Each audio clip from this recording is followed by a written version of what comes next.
어제 우리가 47장 묵상한 마지막 부분에 보면 그 경계에 대한 부분들이 나옵니다. 땅의 경계들을 나누고 그것을 12지파에게 분배한 내용이 나옵니다.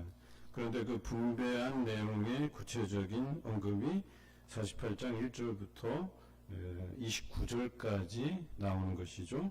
그래서 각 지파별로 어디서 어디까지 이렇게 그 측량하고 또 그들에게 분배해서 그들의 땅으로 삼을 것이다 라고 했습니다. 그리고 그것이 그들의 몫이 된다고 29절에 표현되어 있습니다. 이것은 너희가 제비 뽑아 이스라엘 지파에게 나누어 주어 기업이 되게 할 땅이다 이렇게 기억하고 있으시면 되겠죠. 그런데 이 땅에 용도의 여러 가지 부분이 섞여 있는데 하나는 레위인들을 위해서 구별한 땅, 즉 기업이 있고 그 다음에 군주를 위해서 구별된 땅이 있다 이렇게 표현되고 있죠. 근데 이것들은 이제 백성들이 각 지파에게서 분배된 땅에서 그들의 몫으로 주어야 될 분량이 있다는 것입니다. 그래서 군주, 왕에게 드려야 될 게 있고 그에 앞서서 제사장의 경계를 따라 레위인들에게 주어야 될 몫이 있다 이렇게 표현되고 있죠.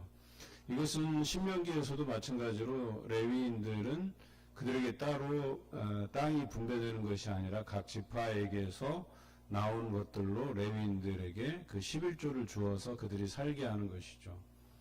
그런데 성전이 부흥하고 하나님 중심으로 살아갈 때와 그렇지 못할 때가 이 레위인들에 대한 대우가 달라져요.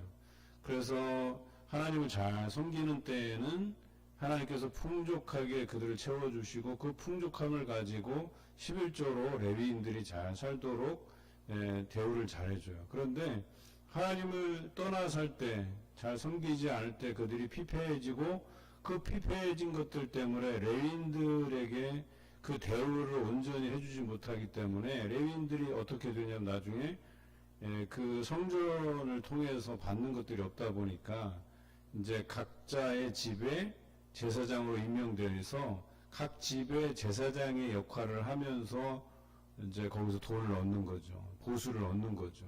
그러니까 이런 지경에까지 나오는 장면들이 구약 성경에 등장을 해요.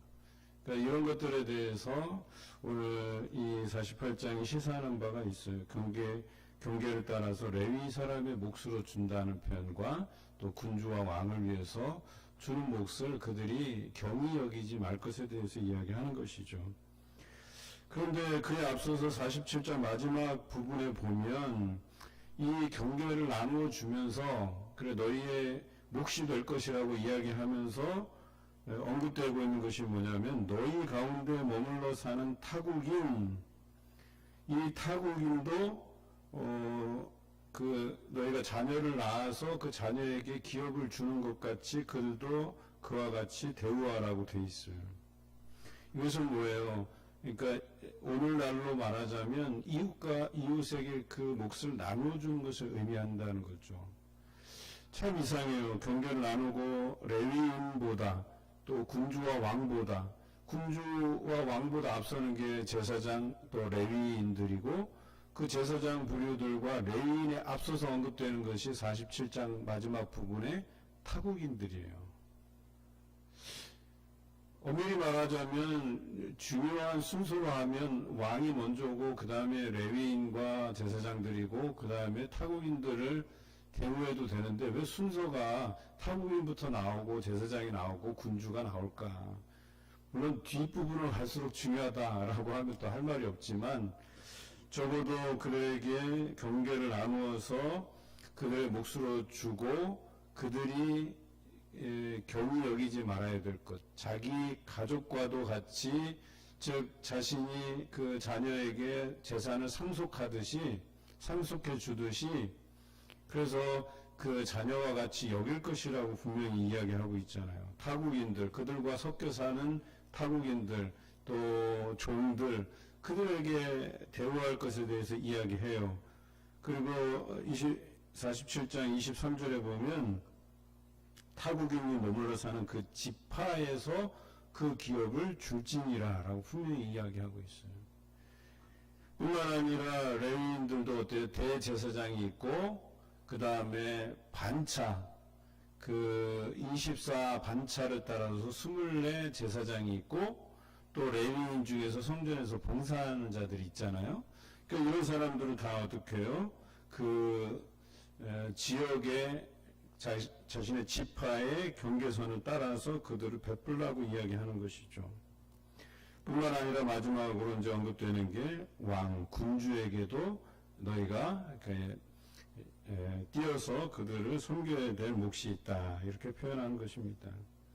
그리고 마지막 30절에서 35절까지는 각 문에 대해서 동서남북에 각각 3개씩의 문에 대한 언급들을 나누고 있죠. 그래서 3개씩 문이니까 총 12개, 12지파를 상징하기도 하고 또 이것이 뭐예요? 앞서 40장에서 우리 48장까지 묵상하면서 이 예루살렘 성전, 어떻게 보면 구체적으로 보면 예루살렘 성전의 회복을 이야기하면서도 이 예루살렘 성전은 앞으로 오실 예수 그리스도를 예표한다고 말씀을 드렸어요. 특별히 47장도 중요한 말씀 중에 하나가 이 성전에 여호와 영광이 임하고 그리고 그 성전에서 물이 흘러나와서 처음에는 흐르다가 무릎쯤 차고 허리쯤 차고 그것이 강물이 되고 바다가 되고 이렇게 표현되고 있거든요. 이 말씀에서 우리가 알아야 될 말씀이 뭐냐면 이 물이 상징하는 것이 생명이에요. 결과적으로 이 40장에서 48장에 말하는 이 성전의 회복은 예루살렘 성전, 근시안적으로 예루살렘 성전만을 의미하는 것이 아니라 예수 그리스도를 예표하는 성전이 되는 것이죠.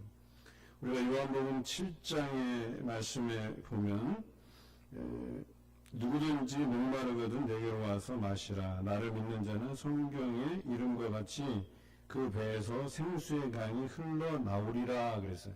생수의 강이라 그랬어요. 그러니까 예수님에게서 생수의 강이 흐른다 그랬어요. 그리고 사마리아 여인에게 영원히 목마르지 않은 샘의 존재, 즉 자신이 그런 영생수를 줄 만한 존재임을 또 알리시잖아요. 이 성경 여러 곳에 물에 대한 부분이 나오는데 여호와의 영광이 임하고 그 성전에서 성전물이 흘러서 바다까지 이루는, 즉 예수 그리스도에게서 공급되는 은혜가 우리에게 공급되어진다라고 하는 것이죠. 우리가 40장부터 48장을 읽어가면서 이 성전의 회복은 곧 그들의 믿음의 회복도 의미하지만 오실 예수 그리스도, 아직은 구약 성경이니까 오실 예수 그리스도를 예표하고 그분을 통해서 모든 구원이 또 생명이 영원한 영생수가 그들에게 흘러 넘치게 될 것이다 라고 하는 것을 이야기하고 있다는 것이죠. 그리고 그것이 여기서는 각 지파의 경계선을 따른 어떤 땅의 분배, 기업의 분배라고 여겨지지만 이것이 영적으로 해석되면 우리에게 부어진 은혜라고 볼 수 있는 거예요. 우리에게 부어진 말씀, 우리에게 부어진 은혜라고 이야기하는 것인데 이것들을 우리만 누릴 것이 아니라 어때요? 우리와 함께하는 타국인, 제사장, 또 왕들, 군주들, 이들에게 그런 은혜들이 나누어져야 된다는 거예요. 그들을 위해서 이것이 쓰여져야 된다라고 이야기하는 것입니다. 그래서 각 지파에게 주어진 몫이라고 하는 것은 그냥 너희들이 누리기만 하면 된다라고 하는 것이 아니라 거기에 대한 책임이 분명히 있다. 그리고 하나님께서 그 거룩한 우리 땅을 그들에게 주셨듯이 그들에게 주신 하나님의 사명이 있다라고 하는 것이죠. 오늘 여러분에게 하나님께서 허락하신 몫은 무엇입니까? 이 12지파에게 그 땅을 기업으로 주고 그들이 기업으로 자신의 가족과 후손들만 먹고 사는 문제를 해결하는 것이 아니라 타국인과 제사장과 레위인과 그리고 왕과 군주를 함께 그것을 나누도록 한 것은 우리에게 시사하는 바가 분명히 있다라고 하는 것입니다. 우리에게 주어진 기업을 통해서 또 이웃을 섬겨야 될 것이고 또 주의 일꾼들을 위해서 섬겨야 될 것이고 또 이 나라 이 민족을 위해서 아름답게 그 물질이 사용되어져야 된다라고 하는 것을 우리에게 시사하고 있다는 것이죠. 이제 에스겔서를 마치면서 마지막 말씀에 여호와 삼마라고 했어요. 여호와께서 여기 계시다라고 하는 표현이죠. 이게 뭐예요? 그러니까 이 하나님께서 에스겔 선지자를 통해서 보여주신 성전의 회복, 그 성전에 하나님의 영광이 임하고 또 그 안에서 영생하는 물이 흘러나오고 그것이 바다에 이르기까지 그 성전에 여호와께서 계시다라고 하는 것입니다. 또 예수 그리스도를 예표하더라도 예수 그리스도와 함께 계시다라고 하는 것이죠.